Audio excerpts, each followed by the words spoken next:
మన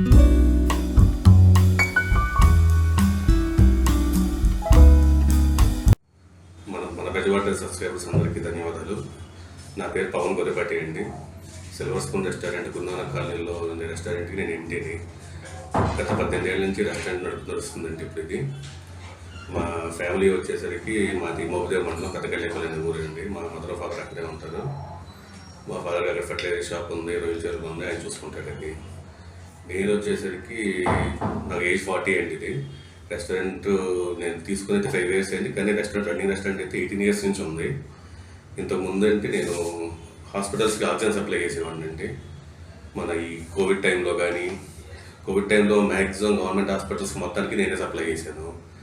ఆ టైము కొంచెం కష్టం ఉన్న టైంలో జనాలకు బాగా నా దగ్గరికి వెళ్ళాము. మీకు హుదూద్ తుఫాన్ అని చెప్పి వైజాగ్లో వచ్చింది. సేవా కార్యక్రమం అప్పుడు కూడా ప్రజలకు ఎంతవరకు సేవ చేయాలి అన్ని చేసుకుంటూనే వచ్చాము. ఇదంతా అయిపోయిన తర్వాత ఒక ప్యాషన్తో నేను రెస్టారెంట్ కావాలని చెప్పి వచ్చాము. కానీ ఏదో రెస్టారెంట్ మీకు అనిపిస్తూ ఉంటుంది, రెస్టారెంట్ మెయింటైన్ చేసేవాళ్ళు అంటే నెలకు లక్షల్లో గడిస్తారని చెప్పని. అదంతా ఒకప్పుడు రోజులండి అయ్యి. ఇప్పుడు ఏదో జస్ట్ నేను ఫుడ్ మీద ఒక ప్యాషన్తో జనాలు క్వాలిటీ ఫుడ్ ఇవ్వాలి. ఏం తిన్నా మా టార్గెట్ ఏంటంటే వచ్చిన జనాలు బయటికి ఈవినింగ్ అయ్యేసరికి మొత్తం ఫ్రెష్గా ఉండాలి, అరగకుండా. నేను చాలా రెస్టారెంట్స్కి వెళ్ళి నేను ట్రై చేశాను. ఏం లేకుండా జస్ట్ నేను ఒక ఇన్కమ్ సోర్స్గా కాకుండా ఒక ప్యాషనేట్గా పెట్టుకున్నాను, ప్యాషనేట్గా నడుపుతున్నాను దీన్ని. ఇందులో బిజినెస్ అన్న అప్స్ డౌన్స్ వస్తూనే ఉంటాయి. ప్రజెంట్ నాకున్న దాన్ని బట్టి చాలా డౌన్లో నడుస్తుంది. ఇప్పుడు రెస్టారెంట్ ఫుడ్ ఇండస్ట్రీ అనే కాదంటే 90% విజయవాడలో ఉన్న బిజినెస్లో మా ఫ్రెండ్స్ చాలామంది ఉన్నారు. మెడికల్ ఫీల్డ్లో ఉన్నారు, ఆటోమొబైల్ ఫీల్డ్లో ఉన్నారు, అన్ని ఫీల్డ్లో ఉన్న ఫ్రెండ్స్ ఉన్నారు.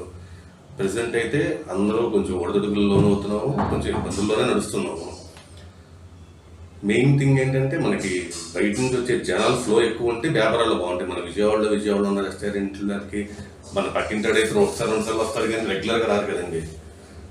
అలాగే అప్స్ డౌన్స్ ఉన్నాయి. ప్రజెంట్ అయితే డౌన్లో ఉన్నాం. గవర్నమెంట్ నుంచి కూడా కొంచెం సపోర్ట్ వస్తే ఇంకా బాగుంటుంది అనుకుంటున్నాము.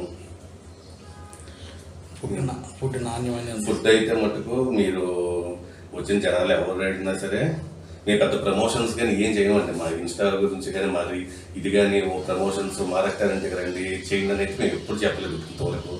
అయితే వచ్చిన కస్టమర్ దగ్గర నుంచి ఫీడ్బ్యాక్ తీసుకుంటారు. 99.9% నెగిటివ్ ఫీడ్బ్యాక్స్ రావు. ఎందుకంటే మా క్వాలిటీ మీద మా నమ్మకం ఉంది. మేము వాడే ఆయిల్స్ నుంచి రైస్ నుంచి ప్రతిదీ క్వాలిటీగా వాడతాం. మన ఇళ్లలో ఏదైతే వాడుకుంటామో అదే వాడతాం తప్ప ఇప్పుడు స్టోరేజ్ ఉన్న ఫుడ్లు కానీ అసలు ఆ కాన్సెప్ట్ పెద్ద పెద్ద ఫ్రీజర్లు అన్నీ ఉంటాయి బయట రెస్టారెంట్లో. నా రెస్టారెంట్లో కనీసం స్టోరేజ్ ఫ్రీజర్ కూడా పెట్టను నేను. మార్నింగ్దే ఈవినింగ్దే అట్లాగే మెయింటైన్ చేసుకుంటూ వస్తున్నాము. జనాలకు కూడా క్వాలిటీ ఫుడ్ ఎంతవరకు పెట్టగలమో అంతవరకు పెడతాము. ఇక ఈ వీడియో ద్వారా అయినా సరే జనాలకు వెళ్ళి రెస్టారెంట్లో ఇలా ఉంటుందని మీకు ఒక ఐడియా వచ్చి కనీసం ఈ వీడియో ద్వారా అయినా సరే నా రెస్టారెంట్కి కొంచెం సేల్ పెరుగుతుంది అనుకుంటున్నాను. థ్యాంక్స్ టు మన విజయవాడ టైమ్స్ అండి.